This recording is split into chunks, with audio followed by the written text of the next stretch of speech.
자, 오늘 할 수업은 교재 40페이지의 제6장 보링입니다.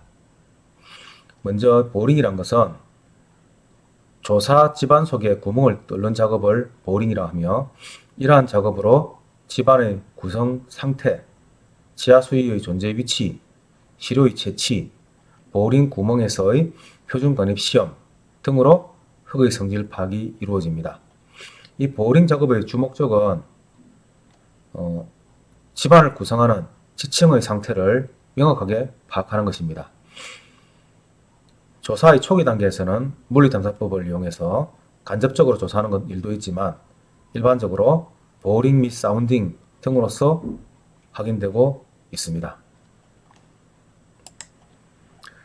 이러한 보링공의 이용 종별과 공경에 대해서 표 6.1에 나타나 있습니다. 샘플링의 명칭이 나와 있고요. 각각에 대한 공경, 그리고 이용 장소, 그 다음에 교란되지 않은 시료의 채취, 이런 비고의 설명이 나와 있습니다. 여기 보면은 또 표준 같이 할 수 있는 시험이 표준관입 시험, 배인 시험, 컬러전 사운딩, 현장 투수 시험, 공내 횡방향 제한 시험, 공내 검층, 이런 것들이 있죠.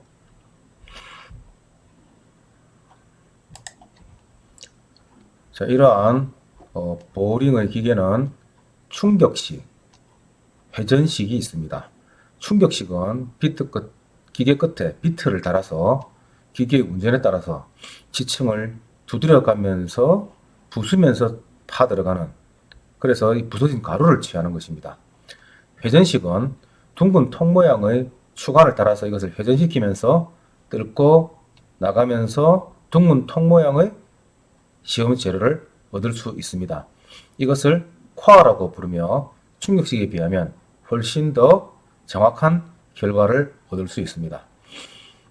보링의 방법을 사용 기계에 따라서 종류를 보면은 오가 보링, 로타리 보링, 그 다음에 퍼커션 보링, 이렇게 나누어지며, 각각 이 로타리 보링은 핸드 피드형, 하이드롤릭 피드형으로 나누어집니다. 그 중에서 이제 핸드 피드형 로타리 보링을 보겠습니다. 그림은 이와 같습니다. 지중에 이렇게 구멍을 뚫어가면서 코어 튜브를 삽입해서, 또 이 코어 튜브를 회전을 이용해서 수동으로 집안 중에 압입하면서 굴착하는 기계 보링이 되겠습니다. 현재 많이 사용되고 있는 것으로서 이 보링은 통상 이수 순환식, 이수란 것은 그 벤토나이트라는 재료인데, 벤토나이트는 여러분들 토질학에서 배운 몬모르나이트가 주성분으로 되어 있는 아주 미세한 세리분의 점토 성분이 되겠습니다. 그래서 이러한 이수를 가지고 순환을 시켜서 굴착 부스러기를 배지하면서 연속적으로 흙을 채취하면서 또 굴착하는 이러한 방식이 되겠습니다. 다음은 하이드롤릭 피드형 로타리 보링입니다. 이 방법은 기계력에 의해서 굴착 코어 튜브를 회전시켜 이것을 유압으로 압입하면서 굴착합니다. 하이드롤릭이란 말이 유압이란 말이죠. 그래서 이 안반 보링의 경우는 일반적으로 깊고 전리 균열 등에 대한 붕괴가 발생하기 쉬움으로써 순환수의 조제 및 첨가제 선택에서 높은 기술이 요구된다고 하겠습니다. 자, 이러한 하이드롤릭 피드형 로타리 보링은 굴착 성능이 좋은 만능형의 조사 보링 기계입니다.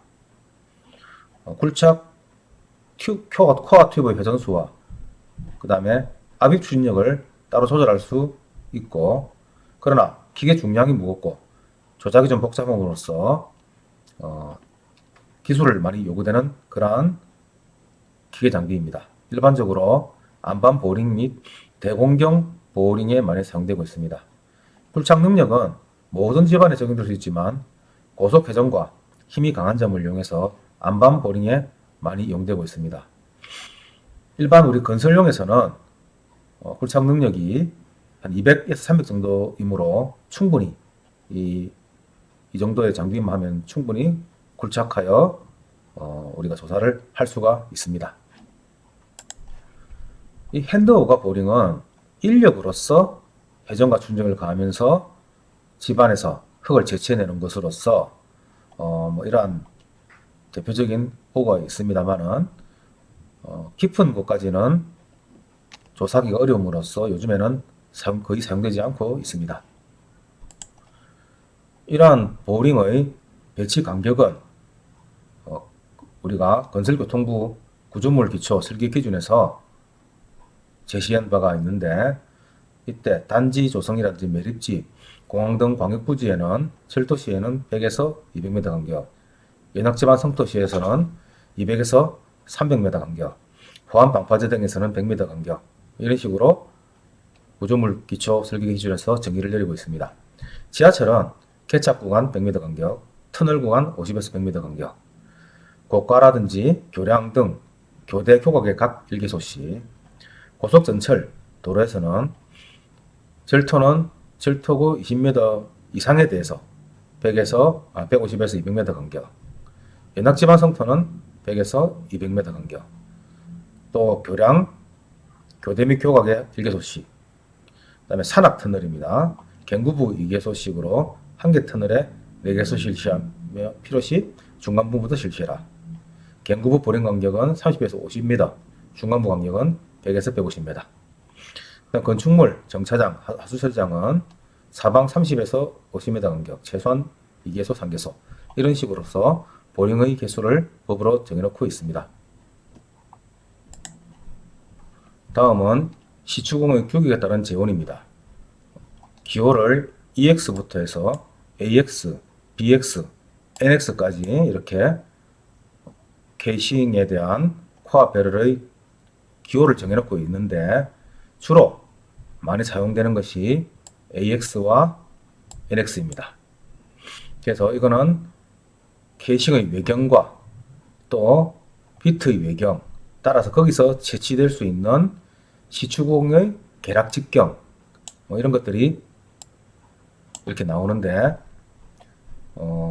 코어가 시추공을 하고 나면은 코어가 나오게 되죠. 코어가 AX 같은 경우는 28.5mm, 그 다음에 NX일 경우에는 53.9mm 정도로, 우리가 NX 정도는 해야지만 직경이 50mm 이상이 되기 때문에 높이, 우리가 압축 시험을 하게 되면은 높이가 약 10cm 정도 되는, 약 10cm 정도 되는 그러한 코어를 얻어서 사용을 할 수가 있는 것입니다.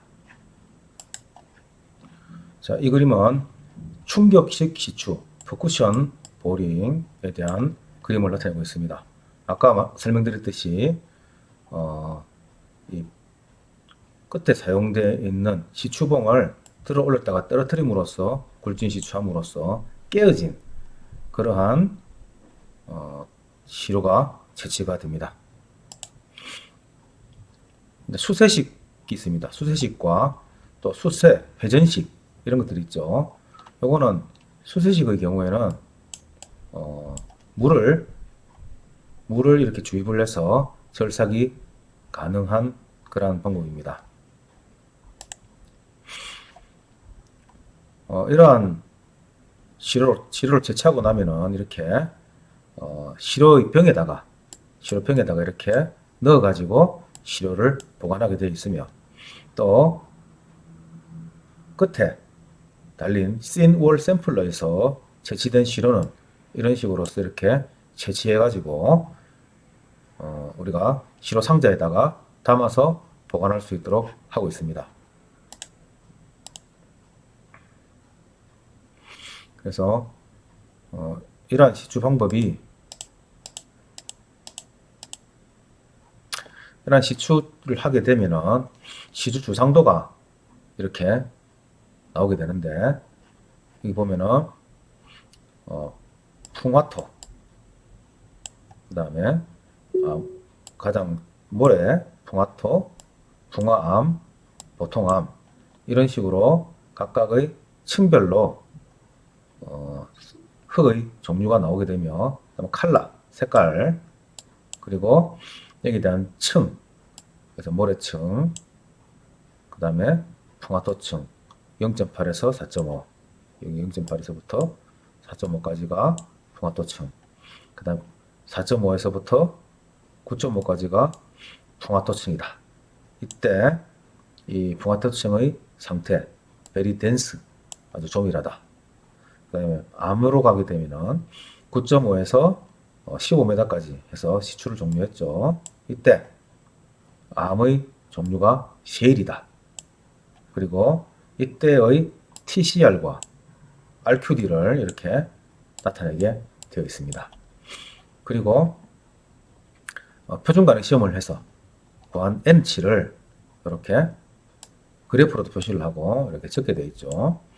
그래서 11-30이라고 되어 있는 것은 30cm 관입하는데 11번의 타격 횟수가 있었다는 얘기가 됩니다. 16-30은 30cm 관입하는데 16회의 타격이 있었다는 얘기가 되겠죠. 그래서 그것을 이렇게 이어서 이렇게 나타나게 됩니다. 그 다음에 50-21은 50회를 타격을 했는데 21cm가 이렇게 관입이 됐다는 얘기가 되겠습니다. 밑으로 내려가면은 50-1이죠. 50번을 타격을 했는데 1cm 내려갔다 하는 그 의미가 되겠습니다. 따라서 이러한 시추주상도, 이 조사를 통해서 만들어지는 이 시추주상도에는 조사명이라든지 또는 조사 장소, 날짜, 그 다음에 공번, 표고, 그 다음에 시추공의 지하수, 위, 그 다음에 담당자의 이름까지도 이렇게 자세히 다 적어서 표시를 하게 되어 있습니다. 이 시추에서는 주로 이런 조사 장비를 사용하고요. 같이 표준 관입 시험을 동시에 같이 하게 되어 있습니다. 이렇게 채취된 시료는 이렇게 신월 샘플러에서 채취를 해서 이것을 시료 상자에 보관을 하게 됩니다. 다음은 제7장 샘플링에 대해서 보도록 하겠습니다. 이 샘플링은 주 목적은 교란된 시료를 채취하는 방법과 교란되지 않은 시료를 채취하는 방법이 있는데, 주로 관찰이나 실내 토질 시험을 하기 위한 시료를 얻는 것이 주 목적입니다. 이것을 요약하면 다음과 같습니다. 교란된 시료로는 유관 관찰, 표준 시료, 토질 분류를 할 수 있고, 입도 분석, 비중, 액성, 소성 관계 시험 등의 물리 특성 시험을 할 수가 있습니다. 교란되지 않은 시료로는 불교란 시료라고 하죠. 단위체적 중량, 함수비, 포화도, 강국도 등 물리 특성 시험과 1축, 3축 압축, 암일 시험 등 역학 특성을 가진 시험을 할 수가 있습니다. 그래서 교란 시료와 교란되지 않은 시료를 할 수 있는 시험법에 대한 것은 꼭 여러분들이 알아둬야 하겠습니다. 예, 이러한 교란 시료의 채취 방법과 적용성입니다. 표준 관입 시험용 샘플러, 스프릿 배럴 샘플러라고 하죠. 이러한 샘플러를 통해서 극연약토 및 자갈 유해 토질에 적용이 가능합니다. 이때 보링 공경은 65mm 이상 정도가 됩니다. 채취 방법은 샘플러를 타격해서 관입해서 사용합니다. 그래서 시료 직경은 35mm, 길이 50cm 이내로 성형을 하게 되죠. 두 번째, 오가보링입니다. 굴착하면서 시료를 채취하게 되는데, 적용 토질은 연중위의 점성토, 지하수면 위의 사질토 정도에 사용할 수가 있습니다.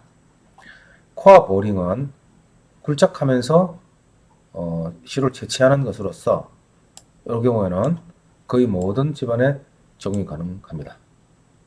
그 외 방법은 오픈 드라이브 샘플러 및 피스톤이 없는 압입 샘플러 등도 있으며, 피트 샘플러 또는 니탄 시료를 채취하기 위한 것으로서 덮개나 피스톤이 부착된 것 등이 있습니다.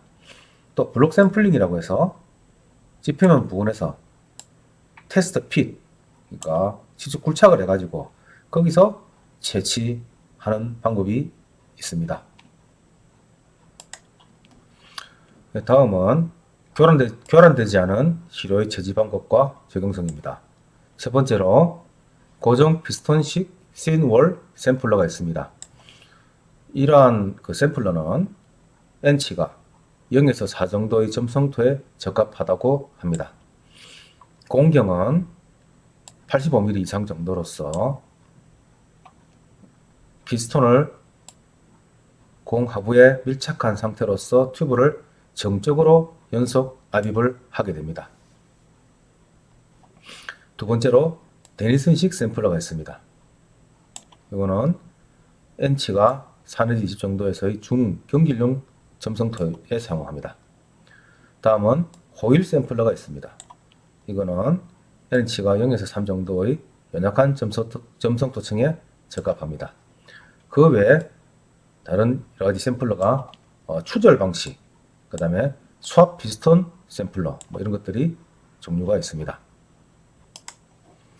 이러한 샘플러의 경우에 시료의 공경을 시료 채취기를 샘플러 채취기의 외경을 DO라고 하고 내경을 DI라고 했을 때 이때 DI의 제곱분에 DO의 제곱 마이너스 DI의 제곱 곱하기 100한 이 수치를 면적비라고 하고 이 면적비가 10% 이하인 시료를 불결한 시료로 간주하게 됩니다.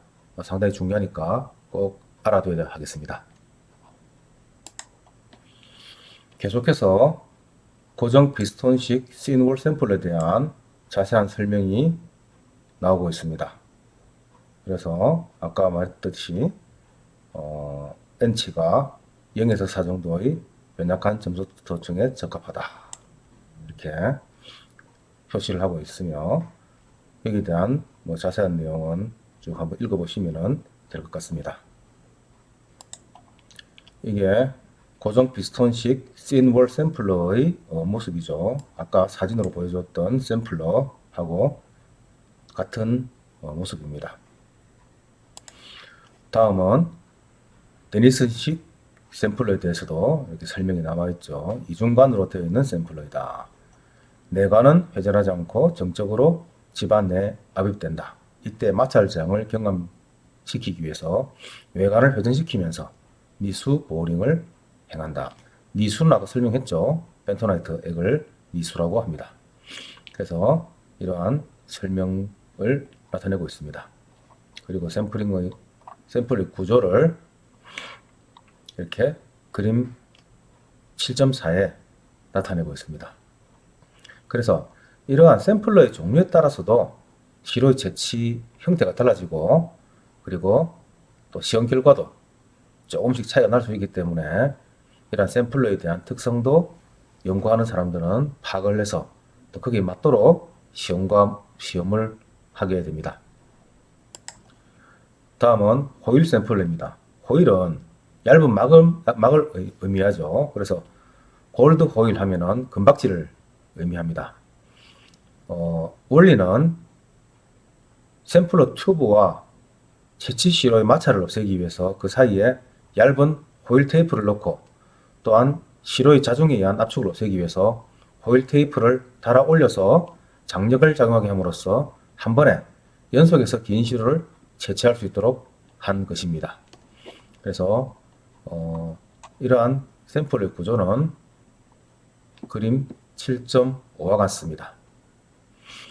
샘플러를 이렇게 공중에 내리고 그 다음에 체인에 의해서 피스톤을 고정시키고 그 다음에 호일 샘플러를 이렇게 압입하는 모습을 보여주고 있습니다. 호일 테이프가 이제 이렇게 있죠. 그 다음 그림 7.6은 호일 샘플러 헤드의 구조도를 나타내고 있습니다. 아주 복잡하게 되어 있죠. 복잡하게 되어 있는 자체가 어떻게 하면은 이 시료를 조금 더 불결한 시료를 채취를 잘 할 수 있겠느냐 하는 그런 연구로서 많은 기계적인 어떤 이런 부분을 첨가해서 이렇게 시료를 채취하기 좋도록 이렇게 연구해서 만드는 것이라고 하겠습니다. 예, 그리고 지난 시간에 우리가 수업을 했던 우리가 물리 탐사 중에서 지표 탐사와 시추공 탐사가 있었죠. 그 중에서 지표 탐사는 우리가 이제 수업을 했고요. 그 다음에 시추공에 대해서 좀 설명을 추가를 더 하겠습니다. 시추공 탄성과 탐사는 시추공을 이용해서 집안의 전단파 속도 측정을로써 어떤 다른 주위의 어떤 집안에 대한 정보를 취득하기 위해서 사용하는 그런 방법입니다. 이 시주공 탐사는 조사 대상치에 가까운 거리에 위치하여 정확한 자료의 취득과 해석이 가능한 것이 장점입니다. 이러한 예를 들어보면은 여기서 이제 팔을 이제 보냈을 때 이렇게 표면파로 해가지고 이렇게 감지를 할 수 있는 이러한 표면파 탐사가 요 모식도가에서 이렇게 나타나고 있고요. 그 다음에 또 똑같은 이렇게 팔을 발생을 시켰을 때 여기서 밑에 있는 요 공 내에서 이거를 이렇게 측정을 하게 되면은 여기 아래로 내려가면서 이렇게 측정하게 되면은 이게 다운홀 또 밑에서 발생을 시켜가지고 올라가면서 이렇게 위로 이렇게 차례대로 올라가면서 측정하면은 업홀이 되겠습니다. 그 다음에 이렇게 여기서 발생시킨 게 그 다음 홀에 가서 이렇게 수진이 되게 되면 크로스홀이 되겠죠. 그래서 이러한 방식으로서 같은 공 내에서 이렇게 다운홀, 업홀로 이렇게 탐사를 할 수도 있고요. 그 다음에 공을 하나 더 뜰어 가지고 다른 A공에서 B공으로 이렇게 하는 이러한 기법들, 이런 모든 기법들이 이게 시주공 단성파 탐사에 해당이 됩니다.